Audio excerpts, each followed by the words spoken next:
තෙරුවන් සරණයි. බෞද්ධ නාලිකාව ඔබ වෙත අරගෙන එන සසර දනව වැඩසටහන. විවිධ මාතෘකා ඔස්සේ අපි සාකච්ඡා කරනවා. ජ්‍යෙෂ්ඨ මනෝ උපදේශක මනෝචිකිත්සක වෛද්‍ය චමින්ද වීරසිරිවර්ධන මැතිතුමන්ගේ විශේෂ නැන දායකත්වයෙන් බුදුදහමත් මනෝවිද්‍යාවත් සම්බන්ධ කරගෙනයි අපි මේ වැඩසටහන සිද්ධ කරන්නේ. මේ දවස් විශේෂයෙන් මාර්තු මාසේ අපි දකින්නේ කාන්තාවට විශේෂත්වයක් දෙන මාසයක් හැටියට. මාර්තු 8 වෙනිදා ජාත්‍යන්තර කාන්තා දිනයත් එදී තිබෙනවා. මේ වෙලාවේදී අපේ වෛද්‍යතුමනි අපි බලාපොරොත්තු වෙනවා ස්ත්‍රී පුරුෂ භාවයන් පිළිබඳව. ඒ වගේම කාන්තාව පිළිබඳව විශේෂයෙන් ඇගේ මානසිකත්වය පිළිබඳව. ඇගේ මනස දෙස පිරිමින් හැටියට කොහොමද දකින්නේ කියන එක පිළිබඳව සාකච්ඡා කරන්න. ලෞතර බුදුරජාණන් වහන්සේ කාන්තාව පිළිබඳව විවිධ විවරණ කරලා තියෙනවා. ඒකෙදි උන්වහන්සේ පැහැදිලි කරන දැක් සිගාලවාද සූත්‍රය එහෙම ගත්තොත් ඇය පුරුෂයාට වඩා වෙනස් කෙනෙක්. ඇය ගෞරවයේ බලාපොරොත්තු වෙන තැනැත්තියක්. බොහෝ වෙලාවට පුරුෂයෝ හිතන්නේ කාන්තාවට ගෞරවයක් ඕනේ නැහැ කියලා සමහරට. උදාහරණ දේශනා කරන සම්මානනාය ඇයට ගරු කරන්න. අනවමානනාය ඇයට අවමන් කරන්න එපා. ඉස්සරිය ඔස්සක් කියන ඇයට ගෙදර ඉස්සුරු පවරන්න. ගෙදර ආර්ථිකය ඇයට ඇගේ අතට දෙන්න. අනති චරියාය. ඇය ඉක්මවන්නේ නැතුව කටයුතු කරන්න. ඒ විතරක් නෙමේ අලංකාරවානුප්පදානයෙන් ඇයට ආභරණ අලංකාර දෙන්න. එතකොට කාන්තා මනසක පවතින අවශ්‍යතා පිළිබඳව ලෞතර බුදුරජාණන් වහන්සේ දේශනා කරපු තැන්. ඒ වගේ උන්වහන්සේ එක අවස්ථාවක දේශනා කරනවා භරියාච පරමා සඛා කෙනෙකුට ඉන්න හොඳම සොයුරිය ඒ වගේම හිතවතිය යෙහෙලිය බිරිඳයි කියලා. එතකොට ඒ වගේ පැත්තකින් දකින්න. ඒත් එක්කම හරි ලස්සන තරක් තියෙනවා වෛද්‍යතුමනි බුදුහාමුදුරුවෝ පෙන්නනවා දජෝ රතස්ස පඤ්ඤාණං කොඩියෙන්ලු අඳුරගන්න පුළුවන් වාහනේ. දූමෝ පඤ්ඤාණ මග්ගිනෝ දුමෙන් තමයි අඳුරගන්න පුළුවන් ගින්දර. රාජා රට්ටස්ස පඤ්ඤාණං රජුගෙන් තමයි රට අඳුරගන්න පුළුවන්. භත්තා පඤ්ඤාණ මිත්‍යා කාන්තාව අඳුරගන්න පුළුවන් ස්වාමියාගෙන්. ඒ කියන්නේ පිරිමින්ට කියන්නේ හරියට කොඩියක් වගේ රටකට නම් රජෙක් වගේ ඒ වගේම ගින්නට නම් දුම වගේ බිරිඳට කොඩියක් බඳු ජීවිතයක් ඇති කරගන්න එහෙම ස්වාමියෙකුට තමයි බිරිඳ සලකන්නේ ආදරය කරන්නේ. ඒ කොඩිය උස්සගෙන යන්න ලෑස්ති. කිල්ටු වෙච්ච පාංකඩයක් කොඩියක් හැටියට දරන්න කාන්තාවක් කැමති නැහැනේ.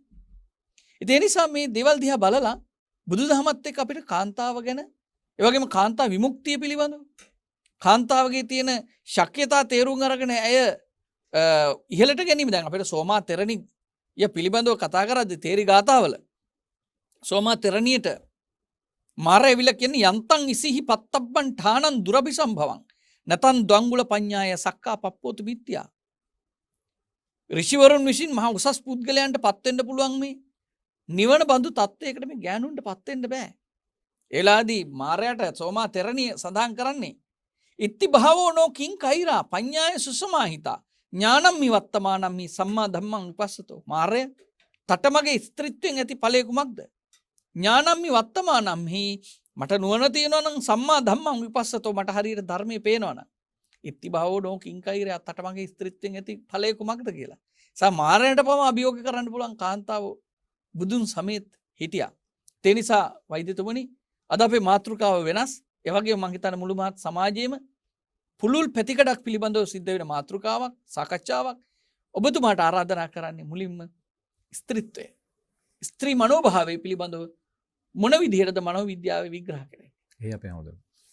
මම හිතන්නේ ජාත්‍යන්තර කාන්තා දිනයේ වෙනුවෙන් අපි මේ කරන විශේෂ වැඩසටහන ගොඩක් අපේ ප්‍රේක්ෂකයන්ට ප්‍රයෝජනවත් වෙයි කියලා මම කල්පනා කරනවා. ඒතර අපේ හඳුනන දැන් ස්ත්‍රිය සහ පුරුෂයා එහෙම නැත්නම් අපි හිතමු ගැහැණු සහ පිරිමි කියන කාරණාව මනෝවිද්‍යාත්මකව විග්‍රහ කරලා තියෙනවා මානව විද්‍යාත්මකව විග්‍රහ කරලා තියෙනවා සමාජ විද්‍යාත්මක පැතිකඩවල වලින් මේ භූමිකා බලලා තියෙනවා. ඒතර අපි අද නිකන් අපේ සාකච්ඡාව සඳහා මේ සියලුම විද්‍යාවන් විශේෂයෙන්ම ඇන්ත්‍රොපොලොජි මානව විද්‍යාත්වයේ දක්වපු විදිහ මනෝවිද්‍යාව සහ විශේෂයෙන්ම සමාජ විද්‍යාව මේ කාරණා තුනම අපි පොඩ්ඩක් සංවාදයට ලක් කරමු. ඒ වගේම මේකේ ජීව විද්‍යාත්මක පැතිකඩකුත් තියෙනවා. ඔව්. ඒතර හැමදෙරේ දැන් ගැහැණිය සහ පිරිමියා කියන දෙන්නා වෙනස් වෙනවනේ එකිනෙකාගෙන්.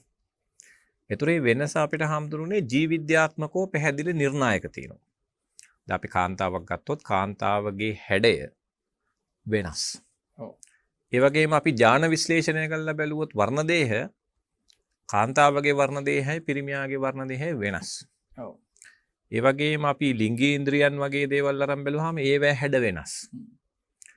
ඒ වගේම හැමදෙරුනේ දැන් අපි මේවා තවදුරටත් විශ්ලේෂණය කරොත් එහෙම දැන් ඒගොල්ලන්ගේ තියෙන මේ සමහර ගති ලක්ෂණ අපි හිතමු අපේක්ෂා බලාපොරොත්තු ඒ වගේ පැතිවලුනුත් මේ වෙනස්කම් තියෙනවා. ඔය දැන් අභිධර්මයේ සඳහන් කරනවානේ රූප විග්‍රහය. ඒ අපි රූප විග්‍රහයේ තියෙන වෙනම භාව රූප කියලා කොටසක්. ඒ ඒක තියෙන ඉත්ති භාව රූප සහ පුරුෂ භාව රූප. ඒ එතන ඉත්ති භාවයේ පුරුෂ භාවයේ කියන එකේදී ඔවුන්ගේ මේ කලලයක පිළිසිඳ ගත්තු තැන ඉඳලම ස්ත්‍රී භාව රූපයට අදාළ ස්ත්‍රියගේ වර්ධනය පුරුෂ භාව රූපයට අදාළ පුරුෂයාගේ වර්ධනය වෙනස් විදියටයි වැඩෙන්නේ. ඒ අපි ඒ වගේම ඉපදුනාට පස්සේ කටයුතු කරන හැටි, එයාගේ මස්පිඩු වැඩෙන හැටි, ඒ වගේම රැවුල එන ආදී දේවල්, කාන්තාවන්ගේ නම් ඒ අඩුතැන් පිරෙන ආකාරය, ඒ ස්ථාන සකස් වෙන ආකාරය, මේ සියල්ල දිහා බැලුවන් පස්සේ බුදුදහම ඉතා පැහැදිලිව ස්ත්‍රී භාව රූප පුරුෂ භාව රූප වෙනස් විදිහට තමයි පෙන්නන්නේ. ඒ අපි හඳුනන. ඒක අපිට ජීව විද්‍යාත්මකව පැහැදිලිනේ අපි හඳුනන්නේ. ඒ නිසා දැන් අපි විද්‍යාත්මක වචන දෙකක් පාවිච්චි කරනවා. එකක් තමයි ස්ත්‍රී පුරුෂ භාවය කියන එක. දැන් ස්ත්‍රී පුරුෂ භාවය කියලා කියන්නේ ස්ත්‍රිය පුරුෂයාගෙන් වෙනස් වෙන ජීව විද්‍යාත්මක සාධක ගැන තමයි වැඩියෙන් අවධානය යොමු වෙන්නේ. ඔව්. ඒ වගේම හාමුදුරුවනේ තව වචනයක් එනවා සමාජ විද්‍යාත්මක වචනයක් ස්ත්‍රී පුරුෂ සමාජ භාවය කියන එක. ඔව්. ඒ කියන්නේ දැන් අපි විසින් දැන් භූමිකා නිර්ණය කරනවා අපි දැන් ඕනෑම රටක සංස්කෘතිය ආගම සදාචාරය වගේ සංකල්ප ඇවිල්ලා අපිට හාමුදුරුවනේ භූමිකාවන් පවරනවනේ. ඔව්. දැන් ඔබ වහන්සේ ස්වාමින් වහන්සේ කෙනෙක් හැටියට භූමිකාව පවරනවා. ඒක ඔය යම් විදියකින් ඒකට වෙනස් විදියට හැසිරෙනවා වගේ දැක්කොත් සමාජයට පේනමයි වෙනස. වෙනස. එතකොට හාමුදුරුවනේ දැන් කාන්තාවට භූමිකාව පවරනවා ඒ සංස්කෘතිය. ඔව්. පිරිමියාට භූමිකාව පවරනවා ඒ සංස්කෘතිය. ඊළඟට මේකේ තියෙන විශේෂත්වය තමයි හාමුදුරුවනේ රටකින් රටකට ඒක වෙනස්. හැම වෙලේම. එතකොට දැන් මේකේ එකපාර දැන් ඔය මාගරට් මීට් කියලා හාමුදුරුවනේ හිටියා බොහොම ප්‍රසිද්ධ සමාජ විද්‍යාඥවරියක් ඒ වගේම මානව විද්‍යාඥවරියක්. එතුමිය පර්යේෂණයක් කරා විශේෂයෙන්ම පැපෝ නිව්ගිනියා වල ඉන්න ගෝත්‍ර කීපයක් එක්ක. ගෝත්‍ර 3ක් එක්ක. ඒතර එතුමියට අවශ්‍ය කළේ දැන් හාමුදුරුවනේ ගොඩාක් පොත්පත් ලියවෙනවනේ ගැහැණු පිරිමින්ට වඩා වෙනස් ගැහැණු හිතන්නේ මෙහෙමයි කියලා. එතකොට දැන් මේක නියත ජීව විද්‍යාත්මක එකක්ද නැත්නම් මේක සමාජයේ විසින් පවරන ලද කාරණාවක්ද කියන එක විද්‍යාත්මකව හදාරන්න තමයි අය ගොඩක් උත්සාහ කරන්නේ. පුරුද්දක් හැටියට සමාජය තුළ ඇති කරගත්තු ඒවා කාලයක් තිස්සේ සම්මත කරගත්තු ඒවා මිසක් කරගත්තු යථාර්ථ දේවල් නෙමෙයි. ඒවා ප්‍රජානනය ඇතුලේ ඇවිල්ලා අර කොග්නිෂන් එකක් හැදෙනවා මම මෙහෙමයි කියලා. ඒතර හැමදෙර දැන් උදාහරණයක් විදිහට දැන් ඔය මම දැකලා තියෙන සමහර වැඩසටහන් වල කාන්තාවම කියනවා අපි කාන්තාව කතා කරන්නේ මෙහෙමයි අපිට හැංගෙන්නේ මෙහෙමයි අපි සංවේදී ඔන්න ඔහම එක ඒවා කියනවා. නමුත් මේවා නියතයක්ද මේවා ජීව විද්‍යාත්මක නියතයක්ද කියන කාරණාව තමයි ස්ටඩි කරේ. ඒතර මාගරට් මේ දැක්කා හැමදෙරේ සමහර ගෝත්‍රවල පිරිමියා ළමයි ටික බලාගෙන ගෙදෙට්ට වෙලා ඉන්නවා. කාන්තාව එළියේ ගිහිල්ලා වැඩ කටයුතු කරලා අර ස්වාමියා ගස් නගිනවා ඒ සියල්ල කාන්තාව ගන්න. දැන් හැමදෙරේ දැන් ඔබ වහන්සේ දැන් අපේ රටෙන් එළියට ගිහිල්ලා බැලුවාම ලෝකයේ තියෙන ඉතාම භයානක ජොබ් කාන්තාව කරනවා.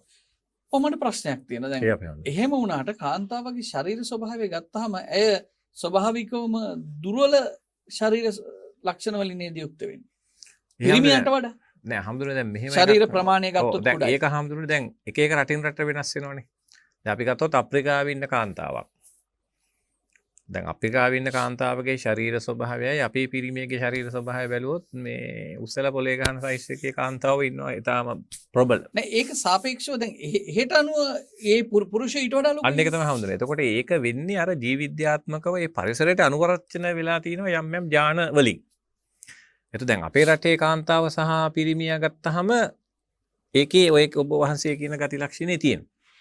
ඉතින් මට මේ මතු කරන්න ඕන කාරණා මේකයි හඳුනන්නේ. දැන් ස්ත්‍රී පුරුෂ සමාජ භාවය කියන කාරණාව අපි දැන් ප්‍රකාශයට පත් කරනකොට දැන් අපි පවරනවා කාන්තාව මෙන්න මෙහෙම ඉන්න ඕනේ කියලා. දැන් උදාහරණයකට අපේ රටේ ගොඩක් පිරිමි හිතනවා. දැන් ඔය ගොඩක් ඔබ වහන්සේ අහලා ඇති මේ මං හරි කැමති ටීචර් කෙනෙක් අසාද බඳින්න.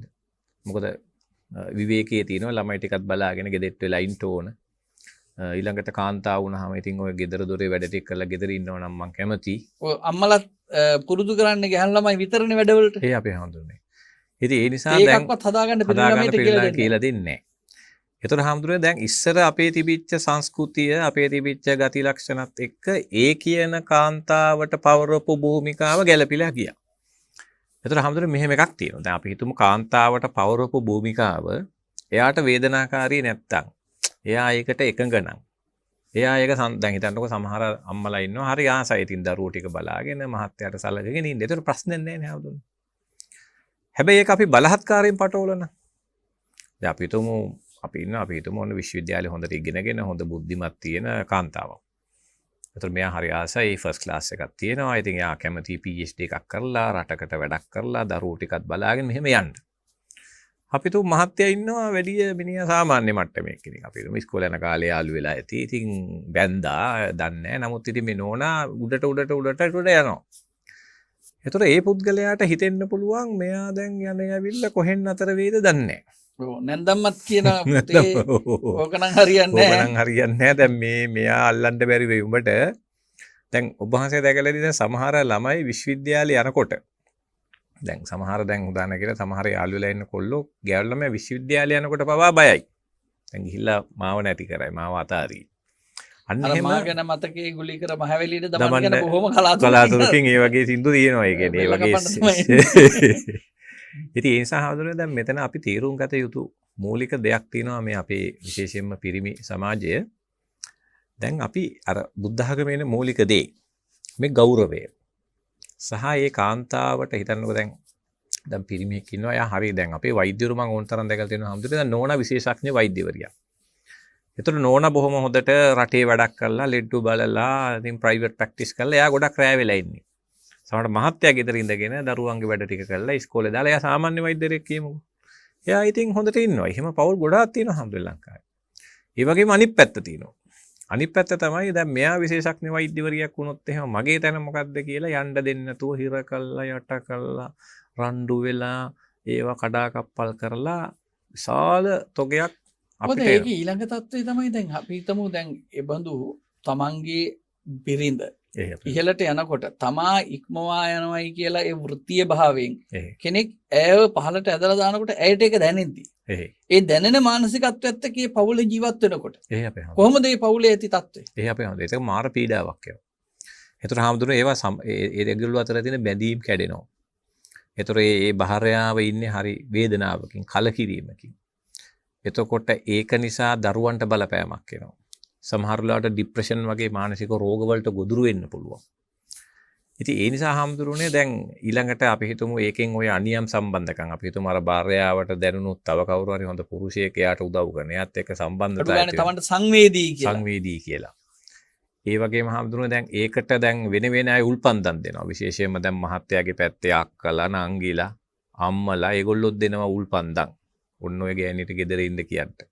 ඔය ඕනට වැඩිය දගලන්න යන්න එපා කියන්න. ඔය හැමතැනම ගිහිල්ලා මොන හරි කරගනි. අර ළමයි ටික බලන් ගෙදර ඉන්න කියන්න. අන්නේ හාමුදුරුවනේ කාන්තාවන් විසින්ම කාන්තාවෝ යට ගන්නවා. ඒ වගේම ඔය වැඩමුළු කරන අය ඉන්නවා හරියට ඔය කාන්තාවන්ට හැංගෙන්නේ මෙහෙමයි දැනෙන්නේ මෙහෙමයි අරවා මේවා කිය. ඒකත් හාමුදුරුවනේ හරි භයානකයි. දැන් ඔය මම අපි දැකලා තියෙනවා සමහර අය යම් නාලිකාවල ගිහිල්ලා කාන්තාව මෙහෙම අය ඒගොල්ලෝ සුකුමාලයි ඒගොල්ලෝ බොළඳයි ඒගොල්ලන්ට සංවේදී කිය කාන්තාව විසින්ම කාන්තාවන් යට ගල්ලලා.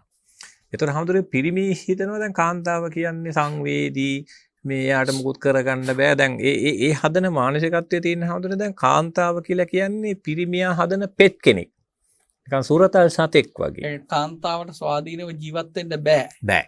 අඩු ගානේ බෝතලයක මූඩියක්වත් අරගන්න බෑ කියන තැනට සයිකොලොජි එක නැත්තම් මේ මනෝභාවයන් හදනවා. නැත්තම් අපි කියන්නේ මයින්ඩ්සෙට් ටික හැදෙනවා. ඒතකොට දැන් ඔබ වහන්සේ පැහැදිලිව පෙන්නනවා බුදුදහම ඒක දැක්කේ කොහොමද කියලා. මම හිතන්නේ ඒක අපි ගලපිවොත් එහෙම අපේ නූතන සමාජයේ ක්‍රියාකාරීත්වයත් එක්ක අපේ හැමෝම දැන් උදාහරණයක් කියලා දැන් අපිට අවශ්‍ය හැමෝම රටට ඵලදායි මිනිස්සුනේ. ඒක අපිට දැන් හිතන්නකො අපි හාමුදුරනේ අපි බොහොම හිතමු මේ ලෝකේ ඉන්න දැනට ශ්‍රේෂ්ඨ කාන්තාව කීප දෙනෙක් අපි උදාහරණට ගමු. දැන් එක්කෙනෙක් තමයි ඇන්ජලා මර්කල්, ජර්මන් වයිස් චාන්සලර්, ජනාධිපති අගමැතිද. එතුමියගේ PhD එක ක්වොන්ටම් ෆිසික්ස්. ක්වොන්ටම් ෆිසික්ස් කියන්නේ හාමුදුරනේ මේ ලෝකේ තියෙන අමාරුම විෂයක්. හරිද? ඒකේ PhD එකක් තියෙනවා. ක්වොන්ටම් ෆිසික්ස් වලින්. ඇන්ජලා මර්කල්. අවන් අපේ සුකි. දැන් ඒ වගේම හාමුදුරනේ කොච්චර ලෝකේ හිටියද මේ වගේ ශ්‍රේෂ්ඨ කාන්තාව. දැන් අපි ගත්තොත් මේ දවස්වල මේ ජනාධිපති අපේ නවසීලන්තේ කාන්තාව. අර පිරිමියා දරුවෝ බලාගෙන සෑහෙන උදව් කරගෙන ඉන්නේ. නේ? ඉතින් ඒ නිසා හාමුදුරුවෝ දැන් අපිට බෑ කාන්තාවට විභවයක් නැහැ. කාන්තාවට ඒ වගේ වැඩ කරන්න බෑ කියන මේ මනෝකාරණා හදලා සමාජයේ ගත කරන්න. ඇතැම් වෙලාවට ඇයව තමාගේ පාලනය තුළ තියා ගැනීම නේද ඒ හදාගත්තු සමාජ කාරණා ඇතුලේ කරන්නේ. ඒක හැමෝටම දැන් උතන තියෙනවානේ මේ පිරිමියාගේ මහා අහංකාර ප්‍රභාෂ්වර බවක්. දැන් පිරිවි අහංකාර විදිහට තමන්ව පවත්වාගෙන තමන් තමයි නායකයා, තමන්ට තමයි සියල්ල පුළුවන්, කාන්තාවට ඔබ බෑ කියලා මේ පිරිමි හදාගත්ත නිකන් අමුතු අර කැරිස්මැටික් කියලා අපි කියන නිකන් අමුතු ප්‍රභාෂ්වර ගතියකින් පිරිමි පෙනී හිටින්න උත්සාහ කරනවා. ඒක නඩත්තු කරන්න කාන්තාව තියන්න ඕනේ යට කළා. මේක තමයි හැමෝටම දැන් ඒක අපි සංස්කෘතික වශයෙන් හිතන්නේ දැන් පිරිමියා නායකයා, පිරිමියා තමයි මේ ලීඩර්, එයාට පිටිපස්සෙන් තමයි ඔක්කොම ඉන්න ඕනේ. ඒ කැරිස්මැටික් පවර් එයාගේ තියෙන දැන් මේක හැමෝටම රිලවුන්ගෙත් තියෙනවනේ. දැන් රිලව ගත්තොත් එහෙනම් අර ප්‍රබල රිලව අර ඉන්න ඔක්කොම එලවලා දාලා අර කාන්තාවට යට කරගෙන එහෙමනේ හාමුදුරු ඉන්නේ. ඔව් වෛද්‍යතුමනි ඔබතුමා සඳහන් කරන විදිහට ඒ රිලා ගතිය තියෙනවා සමහර ඒක කමන්නේ. අපි දැන් ඊට පස්සේ තව ඉස්සරහට යනවා නම් මේ සාකච්ඡාවේ මට තවත් එක කොටසක් ගැන අවධානය යොමු කරන්න හිතෙනවා. දැන් ಭಾರತೀಯ සමාජයේ කාන්තාව ගත්තොත් එහෙම ඇය පුරුෂයා යටතේ ඉන්න ඕනේ. ඒක සඳහන් කරලා තිබුණේ මුල්ම කාලේ නම් දෙමව්පිය යටතේ ඉන්න ඕනේ. බාල්‍ය පිතෘ වශයෙන් තිෂ්ඨේත්. පියා යටතේ තමයි මුල් කාලේ. පානිග්‍රාහස්චය වුණේ. කසාද බැඳට පස්සේ ස්වාමියා යටතේ ඉන්න ඕනේ. මේ ඊට පස්සේ වයසට ගියාට පස්සේ පුත්‍රාණන් දරුවා යටතේ නැත්තම් පුතා යටතේ තමයි ඉන්න ඕනේ. නෑ ස්ත්‍රී ස්වතන්ත්‍රමර්හිතම්. ස්ත්‍රීන්ට ස්වතන්ත්‍ර වෙන්න බෑ. ස්වාධීනත්වයක් නෑ. කොටින්ම ඒ නිසාම ಭಾರತೀಯ සමාජයේ යම්කිසි කාන්තාවක් තම ස්වාමියා මිය ගියොත් එහෙම සොහනට පැනලා මැරෙනවා. බලන්න ඒ තරම් ඒ කියන්නේ ඇයට ඔහු නැතුව ජීවත් වෙන්න බෑ කියන තැනට බෑ තියෙන කෙන සමාජ භාවයක් හැදුවා. එතකොට බුදුරජාණන් වහන්සේ මම ඔබතුමාට එන්නම්. බුදුරජාණන් වහන්සේගේ කාලේ එක ලස්සන සිද්ධියක් තියෙනවා. බන්දුල මල්ලිකා. බන්දුල මල්ලිකා මහා සංඝරත්නයට දම් බෙදමින් ඉන්නවා. ඒ අතරේ ඇයට එනවා යම්කිසි පණිවිඩයක්, හසුන්පතක්. ඇය මේ හසුන්පත බැලුවා, කියුවා, ඉනේ ගහගෙන ආයෙ දාන බෙදනවා. ඒ අතරේ කිරිහට්ටියක් වැටෙනවා සේවිකාවගේ අතින්. ඒ වෙලාවේදී ඒක දකින ආනන්ද හාමුදුරුව සඳහන් කරනවා ඔහොම තමයි දේවිය ඔය වගේ දේවල් වෙනවා, බින්දෙනවා, කැඩෙනවා වගේ කලබල වෙන්න එපා කියලා. ඒ තමන් ඉනෙන් අරගෙන පෙන්නනවා අර ඉනේ ගහගත්තු හසුන්පත. ඒකේ තියෙන මොකක්ද? තමන්ගේ ස්වාමියයි තමන්ගේ දරුවෝ 32කුයි යුද්ධයට ගිහිලා මේ වෙලාවේ මිය ගිහිලා තියෙනවා. සතුරු උපක්‍රමයක් නිසා, එකම සතුරු උපක්‍රමයකින්. ඒක දරාගෙන තමයි මේ දානෙ බෙදන්නේ. ඒ තරම් ශක්තිමත් කාන්තාවන් පිළිබඳවයි බුදුදහමේ කතා කරන්නේ බන්දුල මල්ලිකා. ඒ නිසා අර තමන්ගේ ස්වාමියා මිය ගියාට පස්සේ සොහනට පයින්න ඕනේ කියන සමාජ භාවය හදපු ඒ සමාජය ඇතුලේ ඊට විප්ලවකාරී වෙනසක් ඇති කරපු බුදුහාමුදුරුවෝ මේ වගේ ස්ථානයකදී නොසලී කටයුතු කරන්න ඕනේ කාන්තාවක් නිර්මාණය කරනවා. ඒක තමයි හැමදෙන බුද්ධ දේශනාව. දැන් ඒකේ බලන්න ඔබ වහන්සේ අනිත් පැත්තෙන් බලන්න ඉන්දියාවේ කොච්චර අද ස්කෑන් කර කර ගෑනු ළමයි හොය මරනවද? ඒ ඉන්දියානු සමාජය. මුස්ලිම් සමාජය ගන්න. ඊට වැඩිය කාන්තාව යට කරලා තියෙන්නේ. වහලා කළු අන්දලා ඒක වෙනම කතාවක්. ඉතින් ඒ නිසා හැමදෙනේ ගොඩාක් සංස්කෘති විසින් කාන්තාව යට කරගෙන පිරිමියා නැගගෙන ඉන්න රටාවක් තමයි ඔය ආසියාවේ පැතිවල ගොඩක් තිබුණේ. හැබැයි බෞද්ධ සදාචාරයත් එක්ක බෞද්ධ සංකල්පත් එක්ක කවදාවත් අපි කෙල්ලෙක් උපන්නයි කියලා දුක් වෙනවා. දුක් වෙන්නේ නැහැ. ඒක බුදුන් වහන්සේ විතරයිනේ මේ විප්ලවී අදහස ඇති කරේ. ඔව් දැන් එදා කොසල් රජුරෝ බුදුහාමුදුරු හම්බෙන්න ඇවිල්ලා බොහොම දුකෙන් ඉන්නවා. කියන්නේ විරෝපට්ටම් ගහගෙන ඉන්නවා කියලා. බොහොම දුකෙන් ඉන්නවා. එලා බුදුරජාණන් වහන්සේ අහනවා මොකද රජතුමනි දුකෙන් මේ මල්ලිකා දේවිය දරුවෙක් බිහි කළා දුවෙක්. ඒකයි දුකෙන් ඉන්නේ. එළද බුදුරජාණන් වහන්සේ දේශනා කරන්නේ මේ ඉත්තිපි පණ්ඩිතා හෝති තත්තත්ත්‍ය විචක්කනා විචක්ෂණව කටයුතු කරන ස්ත්‍රිය පණ්ඩිතයි. මේක අර සත්තුකේ කතාවේ තියෙන එකනේ. ඒ වගේම බුදුරජාණන් වහන්සේ පෙන්නනවා ඇය මේ ලෝකේ පාලනය කරන රජෙ බිහි කරන කාන්තාවක් වෙන්න පුළුවන්. ඒ නිසා රජතුමනි මේ දුවෙක් හම්බුනායි කියලා දුක් වෙන්න එපා. ඇයටම ඇය මේධාවිනි නුවණැති කෙනෙක් නම් ඒ වගේම හොඳ ප්‍රඥාවෙන් යුක්ත කළ යුතු නොකළ යුතු දේ තීරණය කරන්න පුළුවන් තැනැත්තියක් නම් එයත් ඉතා වටිනා කෙනෙක් කියලා බුදුහාමුදුරුවෝ පැහැදිලි කරා. ඉතින් ඒ නිසා හම්බුනේ දැන් මට දැනෙන දේ තමයි අද දැන් මේ වර්තමාන සමාජය හරි සංකීර්ණයිනේ.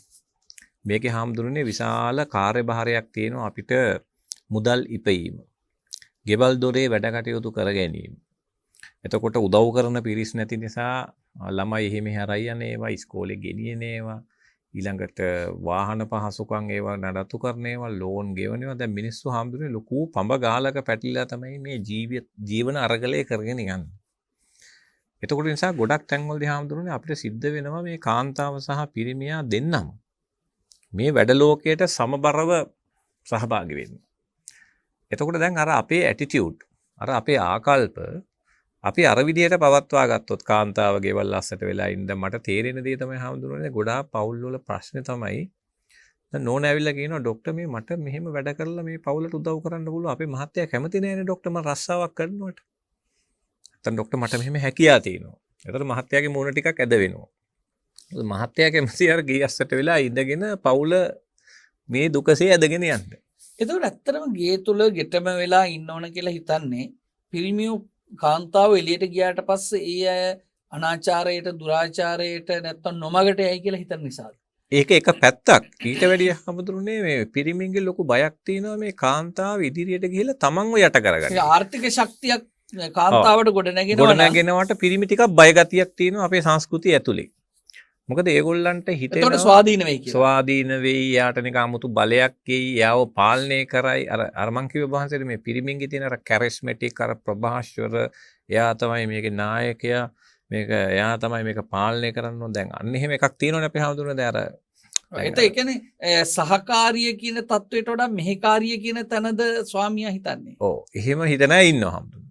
දැන් අර විදිහේ හොඳ අයත් ඉන්නවා. දෙකොල්ලම අපේ සමාජයේ ඉන්නවා. පස්සේ ඒ වගේ ඊට වඩා තමන්ගේ බිරිඳට පියෙක් වගේ සොහොයුරෙක් වගේ ඉතාම ආදරෙන් සලකන පිරිමින් ඉන්නවනේ. ඒ අපේ හැමෝටම. එහෙම ගොඩාක් ඉන්නවා. අර වගේ මානසිකත්වයක් තියෙනවා නම් ඔවුන්ට සමහර වෙලාවට ඒ තත්ත්වයන් වර්ධනය වීමේදී ඒ මනෝ රෝග තත්ත්වයට පත් වෙනව නේද? ඒ අපේ හැමෝටම දැන් උදාහරණයක් දැන් මම දකිනවා සමහර පෞරුෂ අක්‍රමතා. විශේෂයෙන්ම අර පිරිමිගේ තියෙනවා හැමෝටම ඔබ වහන්සේ අහලා ඇති narcissistic personality disorder කියලා ලෙඩක්.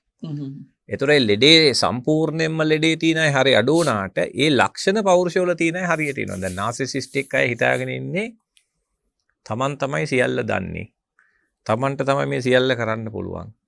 වෙන කාටවත් මේව තේරෙන්නේ නැහැ. මං කියන හැටියට ඉන්න මං කියන විදිහට ඉන්න බැර නම් යන්න.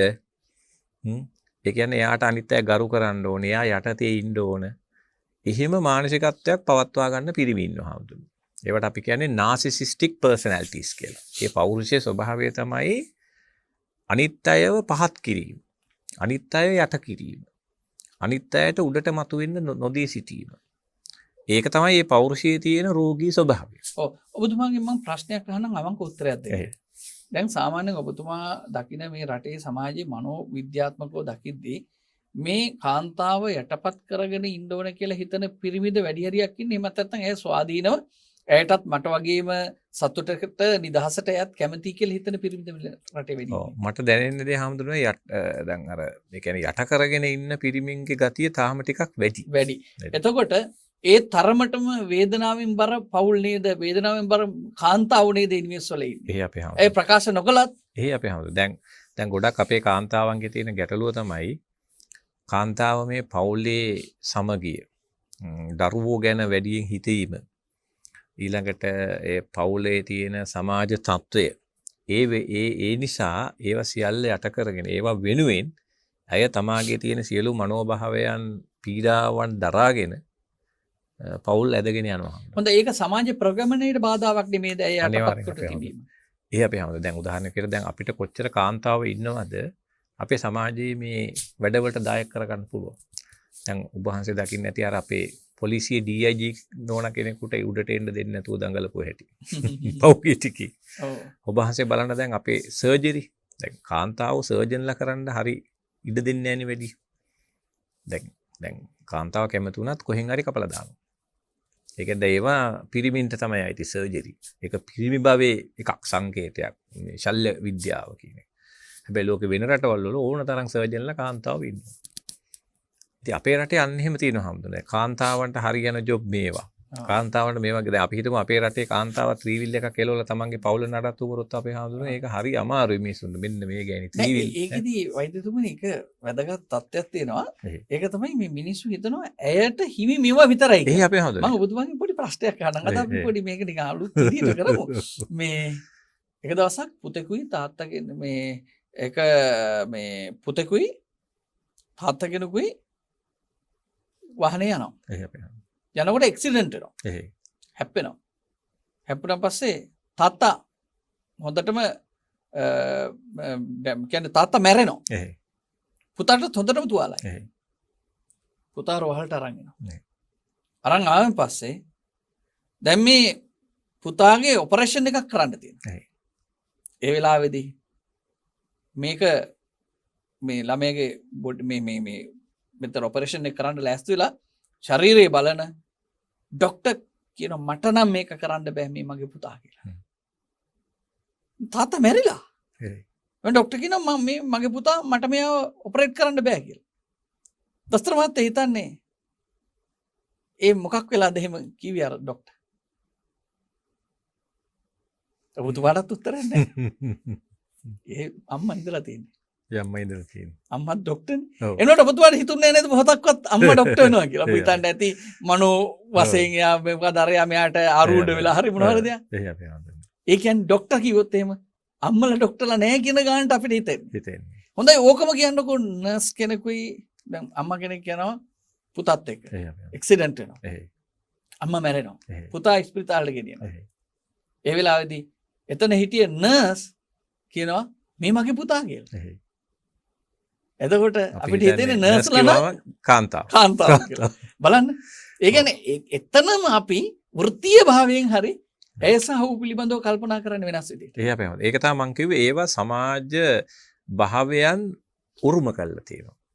ඒතර එහෙම බලහත්කාරයෙන් එක පටෝන එකට ඒ ඉන්න අය කැමති නම් දැන් උදාහරණ කියලා දැන් සමහර කාන්තාව කැමති නැහැ හඳුනේ දැන් වෛද්‍යවරයෙක් වුණත් එයා කැමති වැඩි කියලා ඉගෙන ගන්න නැතුව දරුවෝ ටික බලාගෙන මහත්යව බලාගෙන ඒ සන්තෝෂයෙන් ඉන්න.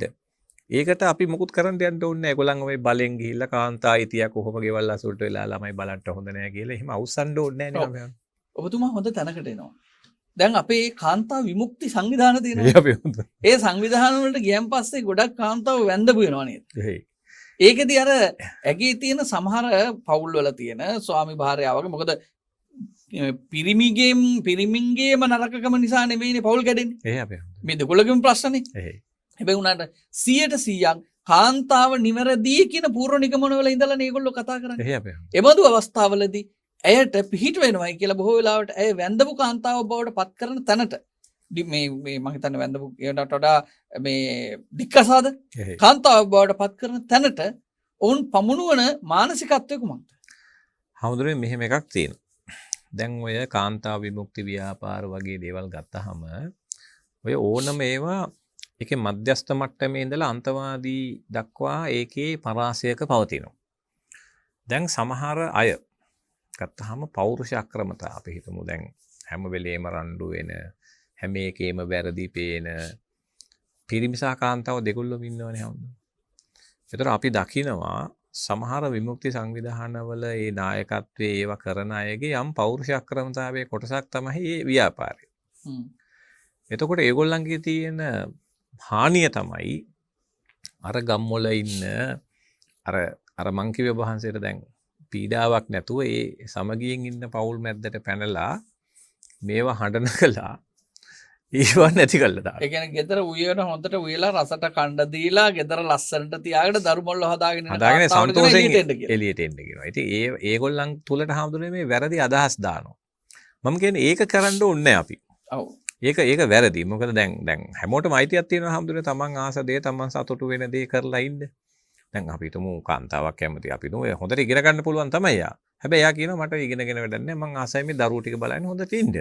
ඕන තරම් එහෙමයි නේද? එහෙම අපේ ඉන්නවනේ. විශ්වවිද්‍යාලවල සමහරට කතිකාචාර්ය මට්ටමට පත් වෙච්ච අය ඉන්නවා.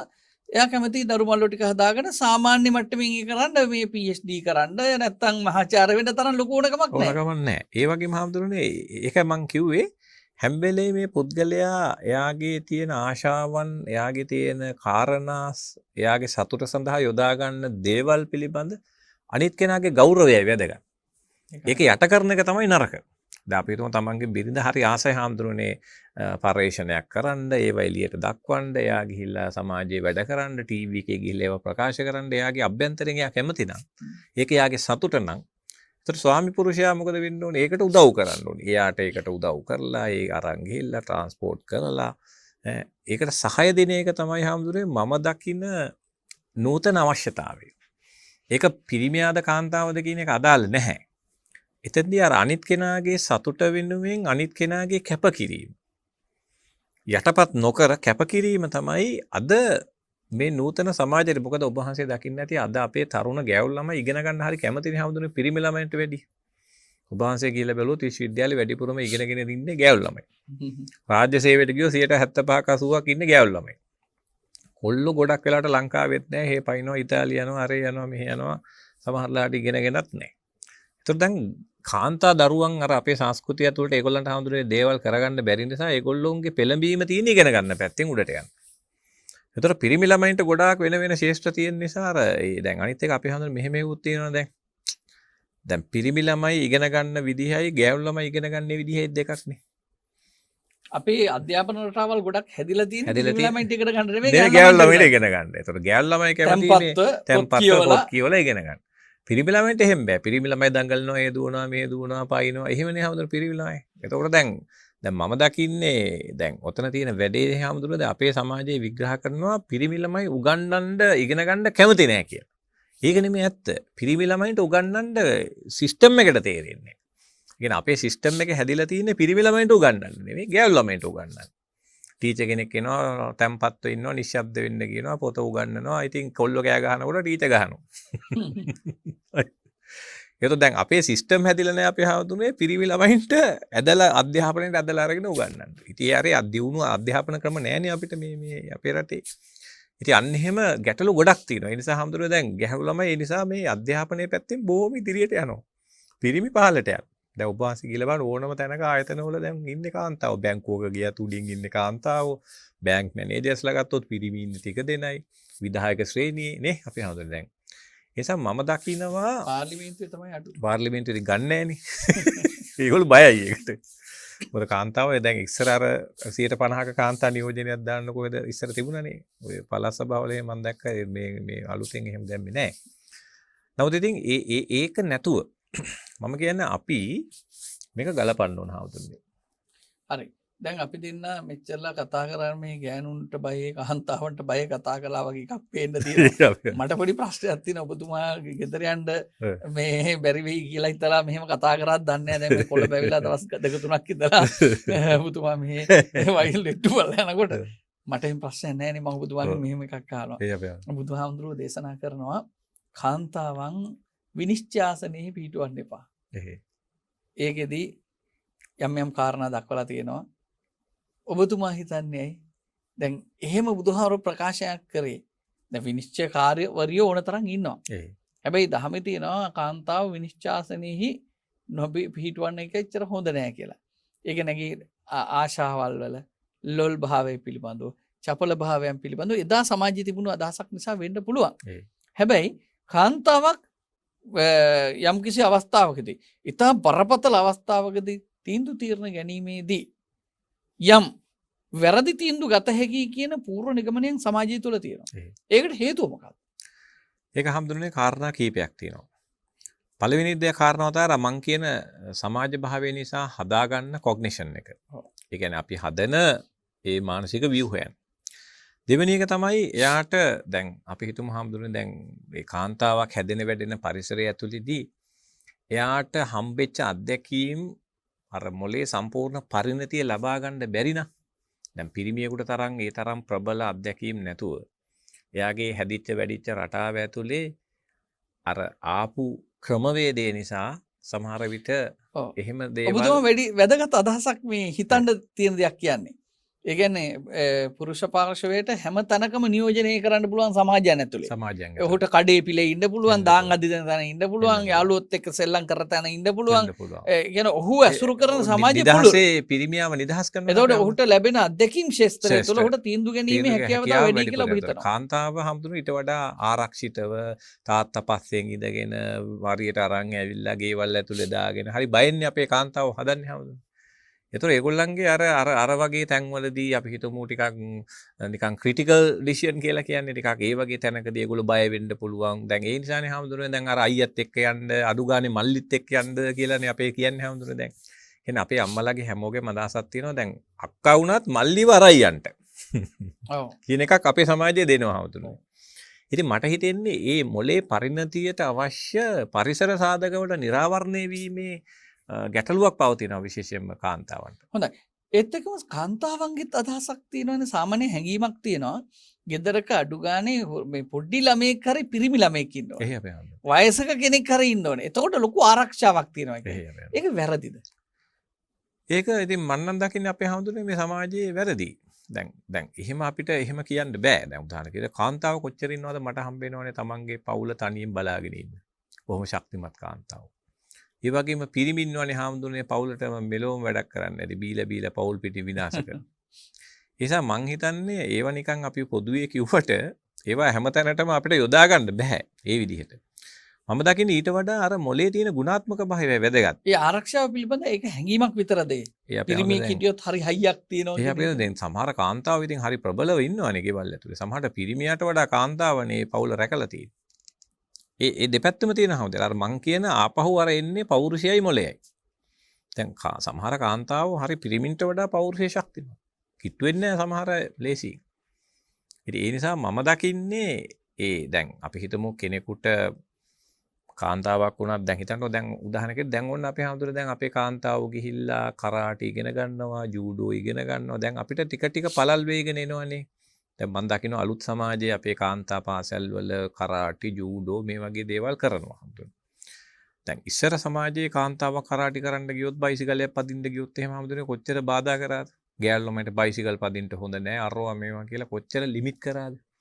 ඒතර එයාගේ ශක්තිය අඩු කළා තමයි අපි කාන්තාව හැදුවේ.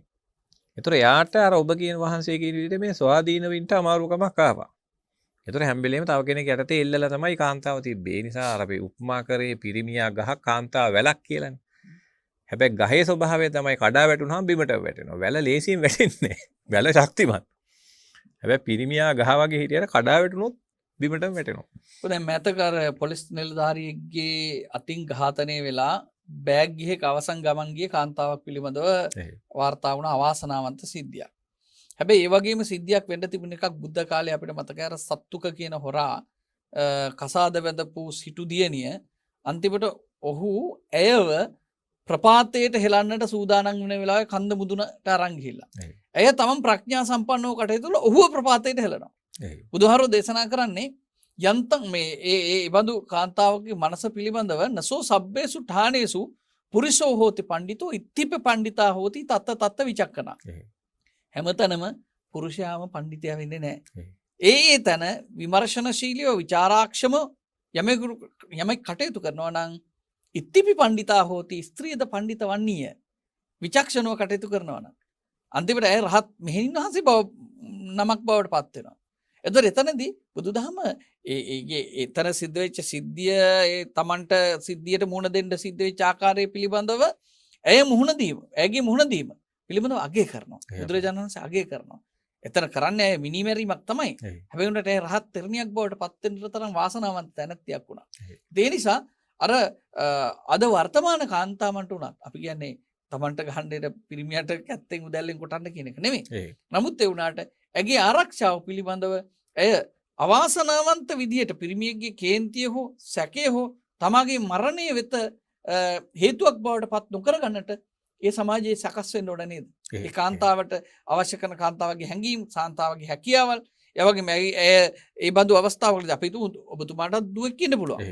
ඒ දුව තව කෙනෙකුගේ කේන්තිය ඇගේ ජීවිතයේ අවසානයේ බවට පත් නොවන්නට සමාජයේ සකස් වෙන්න ඕනේ නේද? සකස් වෙන්නත් ඕනේ, ඇය ශක්තිමත් වෙන්නත් ඕනේ. ඒ දෙකම වෙන්න ඕනේ හැමෝම. දැන් මම හිතන්නේ අද අපි සමාජයට හදන දරුවන් දැන් උදාහරණ කිරේ මගේ ඕන තරම් ඥාතියෝ ඉන්නවා අපි හඳුනන්නේ දැන් මේ ලංකාවෙන් ඒගොල්ලෝ ගෙයින් එළියට බැස්සේ නෑ ඒ කාලේ. තාත්තා තමයි ඉස්කෝලේ අරන් ගිහිල්ලා ඔක්කොම කළේ. හැබැයි සමහරලාට ඕස්ට්‍රේලියාවේ ගිහිල්ලා මේ තනියෙන් මේ සියල්ල කරගන්න. දැන් එක සැරේ මට මතකයි මගේම සහෝදරියක් මේ මහරෑ මම ගිය වෙලාවක මහරෑ කිලෝමීටර් 400ක් වාහනේ ලෝගෙන ආවා. ඇවිල්ලා මාව අරගෙන ගෙදර ගියා. මේ මෙල්බෝන් එයාපෝට් එකේ. එතකොට දැන් එයා ලංකාවේ විදියට හිතුවා නම් තාත්තා පස්සෙන් ගිහිල්ලා බයිසිකලේ අරන් ගිහිල්ලා ඉස්කෝලේ ඇරි. ඔව්.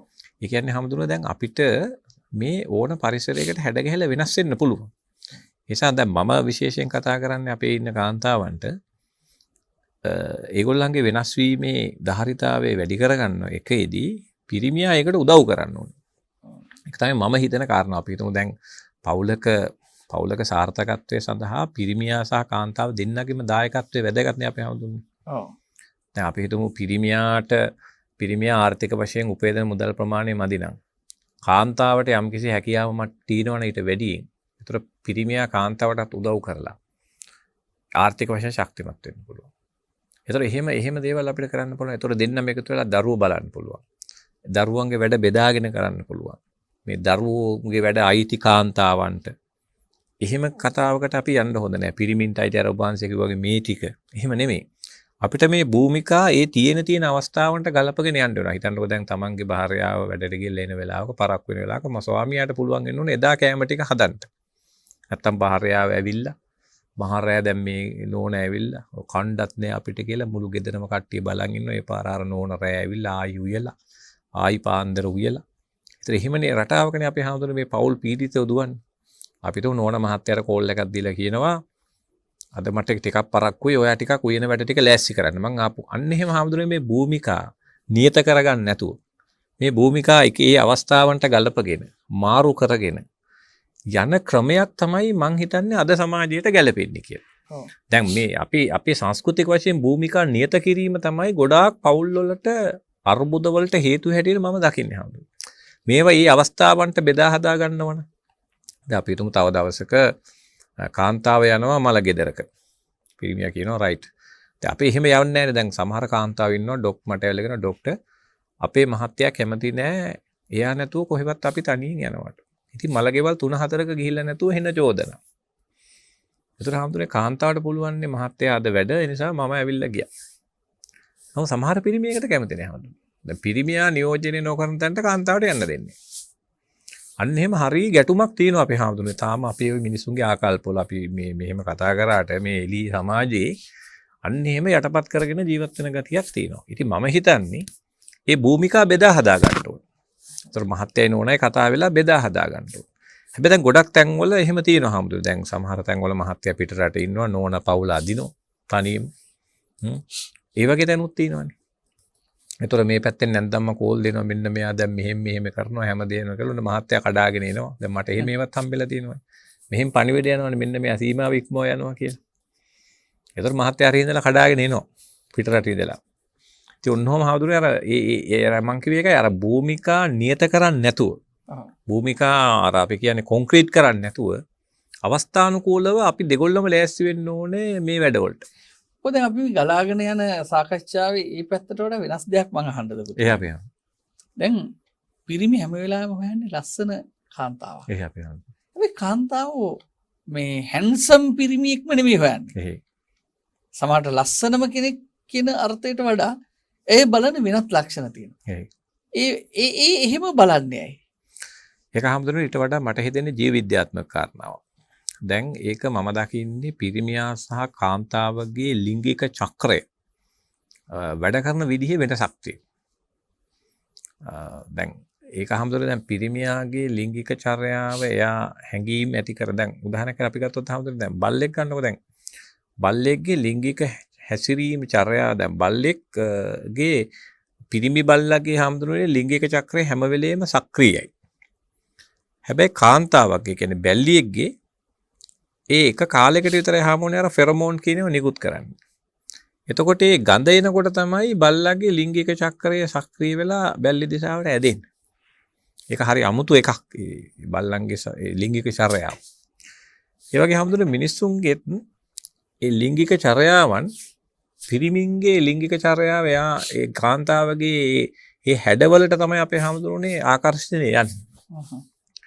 දැන් කාන්තාවට එහෙම හැඩවලට ආකර්ෂණයක් ඉන්නේ නැහැ. එන පිරිමි හාමුදුරුවනේ මේ කාන්තාවගේ හැඩයට තමයි ලිංගික වශයෙන් ආකර්ෂණය වෙන්නේ.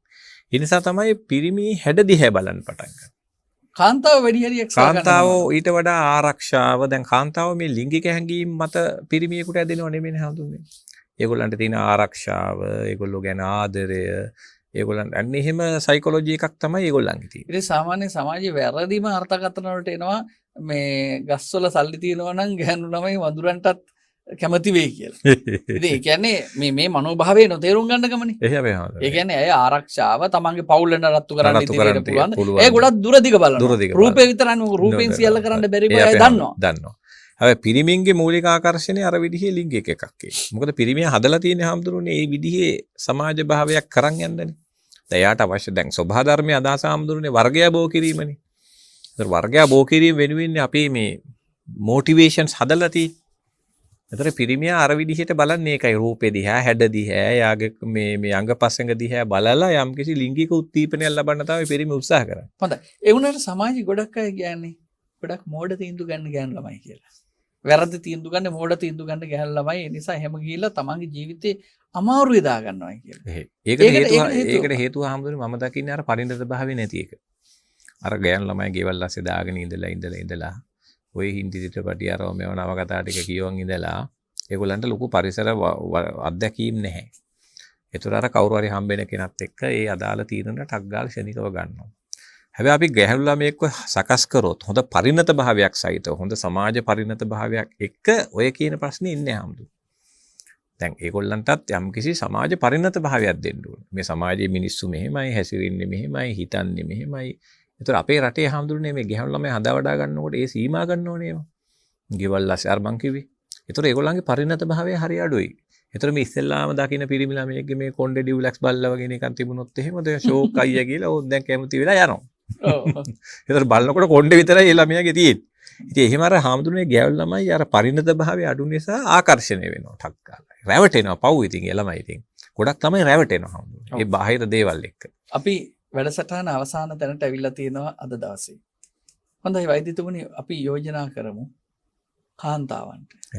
කාන්තාවන්ගේ පැත්තෙන් මේ කාන්තා දිනයත් මේ කාන්තා දිනය හා සම්බන්ධ මේ ආසන්න කාලය ඇතුලේ ඔවුන් කොහොමද තමන් පිළිබඳව හිතන්න ඕනේ. විශේෂයෙන් අපි කතා කරන්නේ පිරිමින්ට කාන්තාව ගැන හිතන විදිහනේ.